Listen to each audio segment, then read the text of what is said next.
Hello everyone, welcome back to the series of tutorials on C++. I am Deepak Unyal and in this tutorial I am going to discuss C++ data types. So all the variables use data type during declaration so that only a specific type of data can be stored in a variable. For example, you write int x, so this variable can store only integer values. And this type of language where type checking is done at compile time is called statically typed. And some of the examples of these kind of languages are Java, C, and C++. And these kind of languages, variables need to be declared before we can use them. Second kind of language is called dynamically typed, and example of such kind of languages are Python, PHP, Perl, and so on. So in case of dynamically typed languages, type checking is done at runtime. So if you have done programming in Python, you might know that we never declare variables in this way. Whenever we want to use the variable, we just write x equal to 5 and then start using that. And at later point of time, we can do x equal to hello.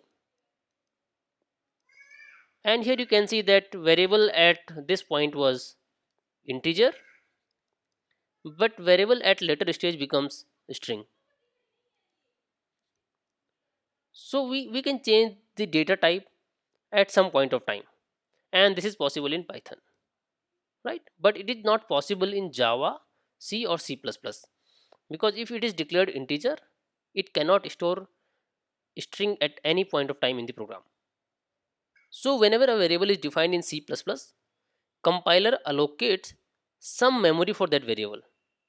So for this x, there should be some memory like this, and size of this memory will depend on the data type of that variable. So let us first discuss the types of data type in C++, and then we'll talk about their sizes. So basically we have three types of data type. One is primary. This is also called predefined data types or primitive data types. Secondly, we have derived data types. And third, user defined data types. The data types which comes under primary are integer, character, boolean, float, double. You already might be familiar with these data types if you have read C previously. But another data type which is called wide character and denoted by wchar underscore t is new to C++. Then there are some derived data types, and these derived data types are derived from the primitive data types, and these are function, array, pointer, and reference. Then there are user defined data types, and they are defined by user himself. So these are class, which we have studied in previous tutorials. Then structure, you might be familiar with the structure in C. Union, this is also a data type from C. Enum, and typedef. So only thing that is new to C++ is class, and all other are also in C. And similarly in this case, all the data types are present in C. These primary data types have some sizes, like integer have generally 4 byte size, character is of 1 byte, boolean has two values true and false, float is of 4 bytes, double is of 8 byte, and void has no value, it's an empty thing. And finally, void character, it is a character data type and has generally 2 or 4 bytes. But generally these sizes vary from compiler to compiler, And for your compiler you can use size of function and pass data type here.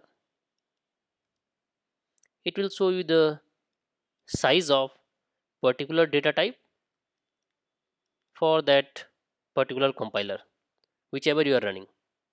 And what is the way to check compiler in your machine? Let me show you in the terminal. You have to open the terminal, and if you want to check G++ version, you have to type G++ space hyphen hyphen version, and here you can see we are running 4.2.1 version, and this machine is 64 bit, and whatever size we will get for our data types will be in G++ 64 bit. And if you are running C programs, you will see that we have GCC 64 bit, and for that again you have to go to terminal and run GCC hyphen hyphen version, and here you go 4.2.1, and this is 64 bit, right? So you can create a program and check the size of all these data types. So you have to write cout and then size of whatever data type you are providing here, and then use size of function and write data type inside that. We can we can copy this line and change it for all data types. So when it's integer, we can make it char, copy it from here and paste it here. So I will do it for everyone.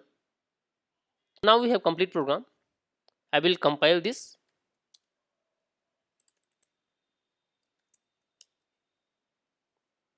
and now run this program, and you can see integer size is 4, character is 1, bool is 1, float has 4 size, double is 8, and wchar underscore t has 4 size, and all these sizes are in bytes. So you can also write bytes here.